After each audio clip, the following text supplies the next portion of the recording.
Hey folks, it's Patriot Nurse, and in today's segment I want to discuss with you tuberculosis and its resurgence, its comeback. What's that mean for us? What can we do about it? So let us begin with a brief crash course in physiology. If you want more from this, then use those little fingers and do some walking. It used to be that your fingers did the walking with the yellow pages. Now it's Google or your search engine of choice. So the crash course in tuberculosis. Tuberculosis, what commonly is known as tuberculosis, is a form of a bacterial infection that seats in the lungs, which would be your pulmonary tuberculosis. It's caused by a little bacteria. It doesn't exist just in the lungs. It can be in the bones, it can be in the kidneys, it can be in the spinal cord, it can be a lot of different places. But what's most commonly referred to as tuberculosis is the bacteria living and making a little tubercle, hence the name, a little tubercle and living in the lungs. Tuberculosis is spread through sputum, basically through inhaling and coming into contact with sputum with the bacteria and the body fluids of people that are in close proximity. Okay, tuberculosis has been around for thousands and thousands of years, arguably as early as 3500 BC. So it's been around a long time.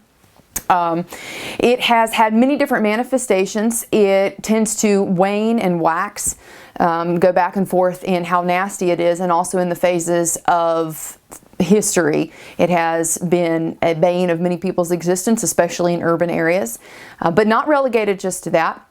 In times past, definitely in the mid to late 1800s, all the way up until really the 1930s, 40s, and 50s of the last century, can you believe it's the last century now, we were dealing with tuberculosis, and a decent chunk of people in the United States either were in care for tuberculosis or they knew someone who was. So it was a major health issue that we had at some point thought we'd gotten control of up until recently.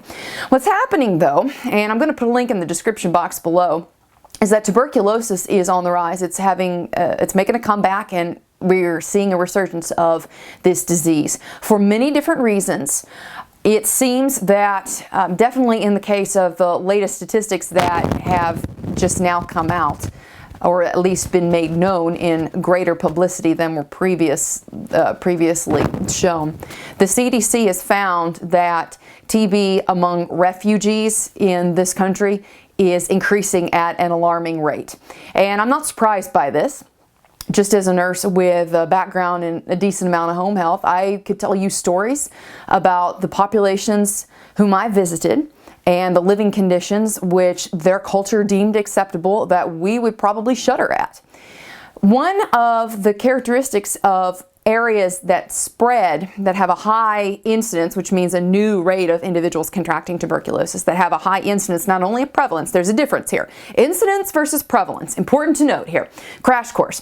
Incidence is how many new infections you're seeing of a given disease. Prevalence is how common that disease is per capita in the populace, if you will. I am dumbing this down and distilling this as best as I can. I'm sure I'll have some people for whom it won't be good enough, but I'm just trying to define my terms here as best as possible. In populations where high density in a small home and poor ventilation is the norm and is standardly accepted, you're going to have the spread of TB. And I have done at least 3 videos, to my knowledge, dating as far back as 2011, maybe 2010, discussing this very subject and warning people that this was going to be the case, especially with the rise in undocumented and illegal immigrants, okay?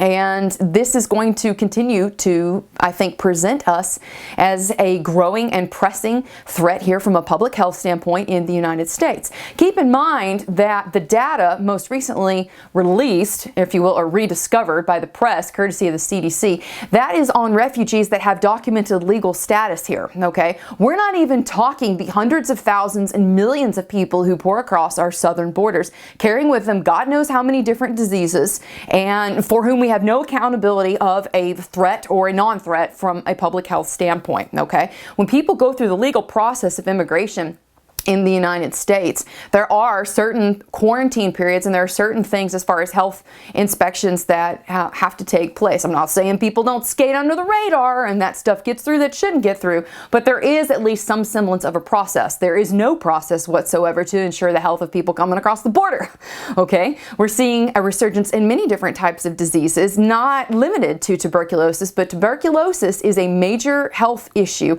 that we had up until recently had spread under control in this country.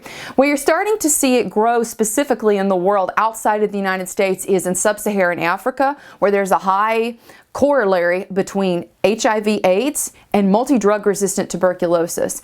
The old school TB was treated with a nasty cocktail of antibiotics, very, very toxic, okay, isoniazid. So there was a whole bunch of different drugs. It was a cocktail of drugs that was given to people over time to kill this bacteria because it was so nasty. Okay, we're talking a very toxic course of therapy, a long course of therapy, and a lot of people were not compliant with their meds. Okay, they didn't take them. So now what's happening is people, the public health services are trying desperately to force people to be compliant with these meds, because what's happening is that they'd only take portions of them. And this is not only in Africa, but this is in the United States. This is the entire world.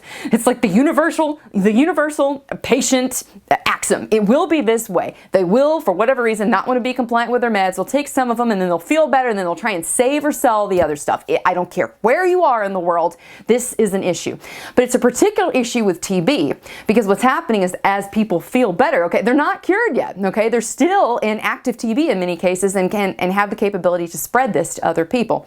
This is in sub-Saharan Africa, okay, but it's not just relegated to there, all right? There are places across the world, including the United States, where we are seeing an increase in tuberculosis. So that's the background, a little bit of epidemiology, a little bit of pathophys. Now what can you do about it, all right? It is important to note that the main contributing risk factors to an individual's likelihood to contract TB are, I'm just going to name a few of them as they come to my head, not in order of significance: low body weight, malnutrition, vitamin D deficiency, close proximity to a person with active TB, cramped living quarters, poor ventilation. All right. Back in the 20s, 30s, and 40s, we started to see a decrease in incidence and prevalence of TB. And there are a lot of hypotheses for why this could be the case. I personally think that it had to do with a couple different things.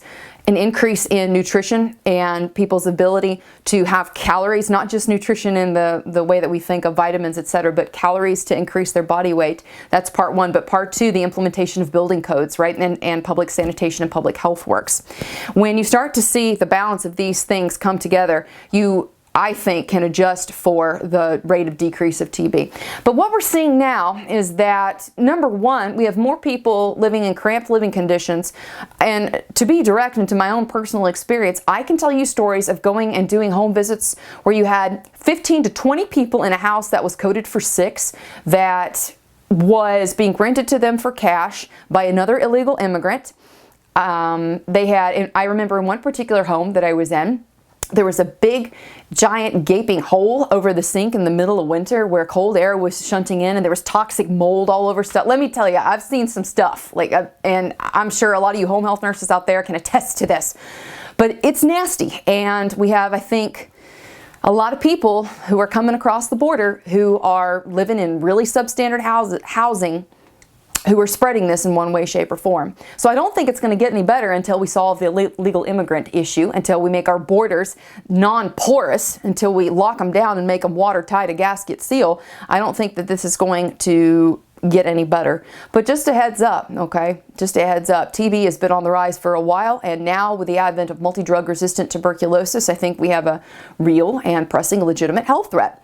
So the things that you can do personally are to go after and attack those different areas of your vulnerability. What's your nutrition like?